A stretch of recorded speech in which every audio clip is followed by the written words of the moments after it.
The Witch by Shirley Jackson.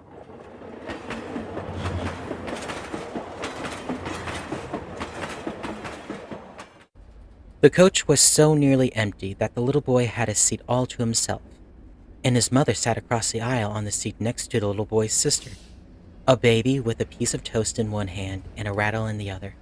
She was strapped securely to the seat so she could sit up and look around. And whenever she began to slip slowly sideways, the strap caught her and held her halfway until her mother turned around and straightened her again. The little boy was looking out the window and eating a cookie, and the mother was reading quietly, answering the little boy's questions without looking up. "We're on a river," said the little boy. "This is the river, and we're on it." "Fine," his mother said. "We're on a bridge over a river," the little boy said to himself. The few other people in the coach were sitting at the other end of the car. If any of them had occasion to come down the aisle, the little boy would look around and say hi, and the strangers would usually say hi back, and sometimes ask the little boy if he were enjoying the train ride, or even tell him he was a fine big fellow. These comments annoyed the little boy, and he would turn irritably back to the window. "There's a cow," he would say, or, sighing, "How far do we have to go?" "Not much longer now," his mother said each time.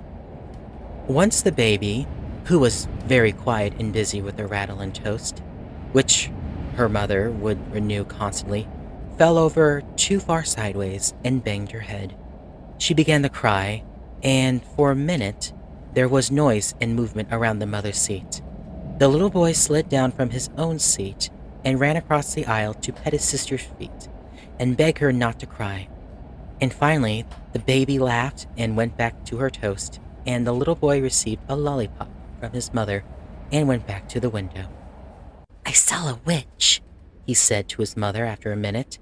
"There was a big, old, ugly, old, bad witch outside." "Fine," his mother said. "A big, old, ugly witch, and I told her to go away, and she went away." The little boy went on in a quiet narrative to himself. "She came and said, 'I'm going to eat you up.' And I said, 'No, you're not.' And I chased her away. The bad old mean witch."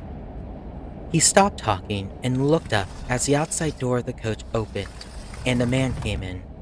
He was an elderly man with a pleasant face under white hair. His blue suit was only faintly touched by the disarray that comes from a long train trip.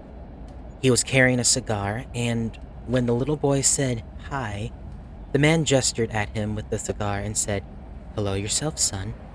He stopped just beside the little boy's seat and leaned against the back, looking down at the little boy, who craned his neck to look upward. "What you looking for out that window?" the man asked.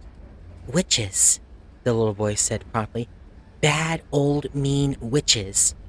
"I see," the man said. "Find many?" "My father smoked cigars," the little boy said. "All men smoke cigars," the man said. "Someday you'll smoke a cigar too." "I'm a man already," the little boy said. "How old are you?" the man asked. The little boy, at the eternal question, looked at the man suspiciously for a minute and then said, 26. No, 848. His mother lifted her head from the book. 4, she said, smiling fondly at the little boy. "Is that so?" the man said politely to the little boy. 26. He nodded his head at the mother across the aisle. "Is that your mother?" The little boy leaned forward to look and then said, "Yes, that's her." "What's your name?" the man asked. The little boy looked suspicious again. "Mr. Jesus," he said. "Johnny," the little boy's mother said. She caught the little boy's eye and frowned deeply. "That's my sister over there," the little boy said to the man. "She's 12 and a half." "Do you love your sister?" the man asked. The little boy stared. The man came around the side of the seat and sat down next to the little boy. "Listen," the man said. "Shall I tell you about my little sister?" The mother, who had looked up anxiously when the man sat down next to her little boy, went peacefully back to her book. "Tell me about your sister," the little boy said. Was she a witch? Maybe, the man said. The little boy laughed excitedly, and the man leaned back and puffed at his cigar. Once upon a time, he began, I had a little sister just like yours. The little boy looked up at the man, nodding at every word. My little sister, the man went on, was so pretty and so nice, and I loved her more than anything else in the world. So, shall I tell you what I did? The little boy nodded more, and the mother lifted her eyes from the book and smiled, listening. I bought her a rocking horse and a doll and 1,000,000 lollipops, the man said. And then I took her and put my hands around her neck, and I pinched her and I pinched her until she was dead. The little boy gasped, and the mother turned around, her smile fading. She opened her mouth and then closed it again as the man went on. And then I took and cut her head off. Did you cut her all in pieces? The little boy asked. I cut off her head and her hands and her feet and her hair and her nose, the man said. And I hit her with a stick and I killed her. Wait a minute, the mother said. But the baby fell over sideways just at that minute, and by the time the mother had set her up again, the man was going on. And I took her head and I pulled her hair out and... Your little sister? The boy prompted. My little sister, the man had said firmly. And I put her head in a cage with a bear, and the bear ate it all up. Ate her head all up? The little boy asked. The mother put down her book and came across the aisle. She stood next to the man and said, Just what do you think you're doing? The man looked up courteously and she said, Get out of here. Did I frighten you? The man said. He looked down at the little boy and nudged him with an elbow, and he and the little boy laughed. This man cut up his little sister, the little boy said to his mother. I can very easily call the conductor, the mother said to the man. The conductor will eat my mommy, the little boy said. We'll chop off her head. And the little sister's head, too, the man said. He stood up, and the mother stood back to let him out of the seat. Don't ever come back here again, she said. My mommy will eat you, the little boy said to the man. The man laughed, and the little boy laughed, and then the man said, Excuse me, to the mother, and went past her out of the car. When the door had closed behind him, the little boy said, How much longer do we have to stay in this old train? Not much longer, the mother said.